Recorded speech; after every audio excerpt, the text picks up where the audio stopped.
जहाँ पे लेडीज़ नीचे सोती हैं और पुरुष ऊपर से करते हैं कि पोजीशन कौन सी पोजीशन रहती है, कैसे करना चाहिए। जैसा कि कामसूत्रा ग्रंथ में कम से कम 69 पोजीशन का जिक्र किया गया है। बाकी लेकिन कभी मतलब standing position, table top position, कभी मतलब, और इसीलिए हम सलाह देते हैं कभी कभी साल में या 6 महीने में कहीं आप 8-10 दिन को, और जिनको कुछ कमर का दर्द है या सर दर्द है या कुछ भी मतलब तकलीफ है, उसके वजह इसका रीज़न जो होता है कि वो डीप पेनेट्रेट करता है एक, और क्लाइटोरिस ग्रंथि को ज़्यादा स्टिमुलेशन देता है।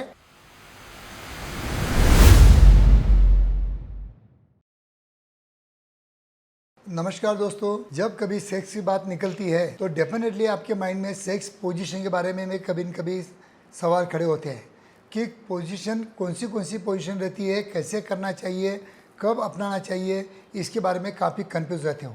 जैसा कि कामसूत्रा ग्रंथ में कम से कम 69 पोजीशन का जिक्र किया गया है, लेकिन 69 position each and every couple को पॉसिबल नहीं होता है। जो 5-6 पोजीशन जो कॉमनली हम मतलब अपने सेक्सुअल लाइफ में अपनाते हैं, उसी के बारे में आज मैं आपके सामने इन शॉर्ट बट साइंटिफिक इंफॉर्मेशन रखने की कोशिश कर रहा हूँ। दोस्तों, मैं हूँ doctor Umesh. As a clinical sexologist गए 40 साल से मैं प्रैक्टिस कर रहा हूँ।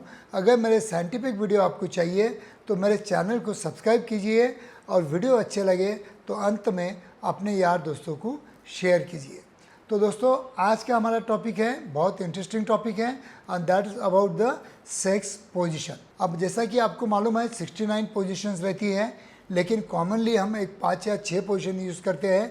बाकी लेकिन कभी मतलब standing position, table top position, कभी मतलब किचन पोजीशन, या मतलब कहीं बाथरूम में मतलब नहाते नहाते अलग पोजीशन में करना, ये सब पोजीशन के बारे में अलग अलग आप आपके लाइफ में चेंजेस करके एंजॉय कर सकते हो।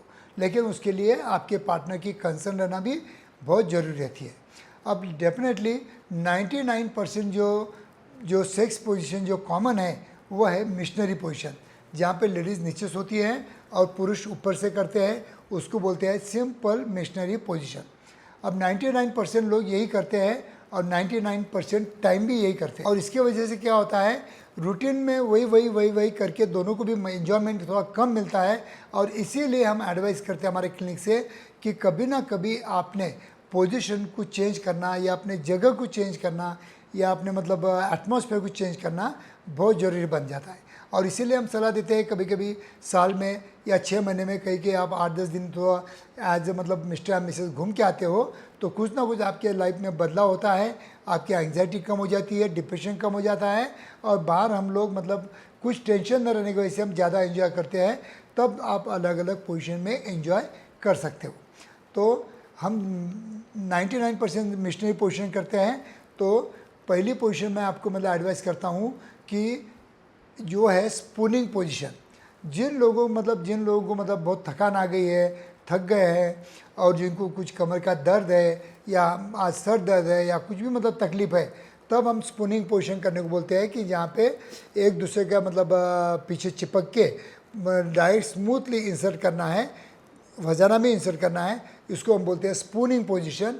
ये spooning position without any efforts, धीरे धीरे, विदाउट एनी ट्रबल, विदाउट मतलब आपको मतलब कुछ तो थकान नहीं आएंगी, कुछ नहीं आएंगी।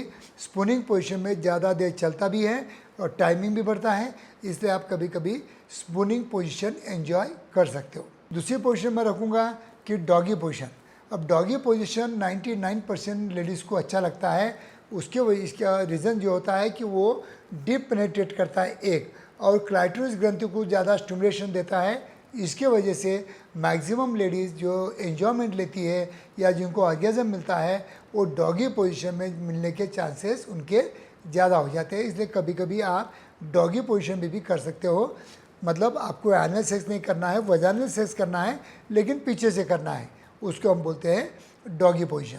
तो डॉगी पोजीशन में भी कभी कभी आप एंजॉय कर सकते हो। और जिन लोगों को प्रेगनेंसी के लिए मतलब सेक्सुअल एक्टिविटी करना है, उनके लिए मेरे क्लिनिक में मैं ज़्यादा से ज़्यादा लोगों को डॉगी पोजीशन एडवाइस करता हूँ। क्यों कि डॉगी पोजीशन में आपका जो वीर्य है वो बहुत अंदर फेंके जाता है, और उसकी वजह से प्रेगनेंसी के चांसेस बढ़ जाते हैं। तीसरी पोजीशन में बताता हूँ कि जो लोग बहुत मोटे रहते हैं, जो पुरुष मोटे होते हैं, उनको बोलता हूँ मैं फीमेल ऑन टॉप पोजीशन कीजिए। मतलब उनकी फीमेल ऊपर आएंगी, उसकी वजह से क्या होता है, ये मोटे लोगों का क्या होता है, ये पेनिस थोड़ा सा बाहर दिखता है लेकिन अंदर भी पेनिस रहता है। तो इसकी वजह से यहाँ पे चर्बी की वजह से उनका पेनिस जो है आपको छोटा दिखता है। लेकिन जैसे ही फीमेल ऊपर बढ़ जाती है तो ये फैट मतलब दब जाता है और यहाँ तक उसको मतलब इंसर्ट होता है। और इसकी वजह से जो लोग फैटी है उनको फीमेल ऑन टॉप पोजीशन में एडवाइस करते हैं, क्योंकि उसके वजह से उनके फीमेल को और मेल को दोनों को भी ऑर्गेजम मिलने के लिए बहुत अच्छी हेल्प हो सकती है। चौथी, अगर समझो फॉर एग्जांपल कोई अगर पार्टनर आपकी अगर बहुत मोटी होंगी या बहुत फैटी होंगी तो उनको हम डॉगी पोजीशन में एडवाइस करते हैं। क्यों कि अगर मिशनरी पोजीशन में करते होंगे तो उनका छेद थोड़ा बड़ा रहता है, तो जितना ग्रिप चाहिए उतना ग्रिप नहीं मिलता। और जैसे डॉगी पोजीशन में करते हो तो वो ग्रिप अच्छी आती है, तो दोनों को भी ऑर्गेजम अच्छा मिलने के लिए ये डॉगी पोजीशन की हेल्प हो सकती है। तो अभी आपको मैंने बता दिया कि अगर दुबले पतले हो तो कौन सी पोजीशन करना है, और आपकी मिसेज दुबली पतली है लेकिन आप अगर फैटी हो तो कौन से पोजीशन में करना है। इतना भी अगर आपने साइंटिफिकली ख्याल रख दिया तो ये मेडिकल पोजीशन में आपके सामने रखा हूँ। बाकी 69 पोजीशन के बारे में मैं एक एक पोजीशन के बारे में वीडियो बनाते रहूँगा, आपके सामने लाते रहूँगा, लेकिन उसके लिए आपको मेरे चैनल को सब्सक्राइब करना है। आने वाले दिनों में मैं सभी पोजीशन के बारे में इन डेप्थ आपको नॉलेज देते रहूँगा, पूरा मोटिवेशन देते रहूँगा। उसके लिए मेरे चैनल को सब्सक्राइब कीजिए, फॉलो कीजिए, शेयर कीजिए। थैंक यू दोस्तों।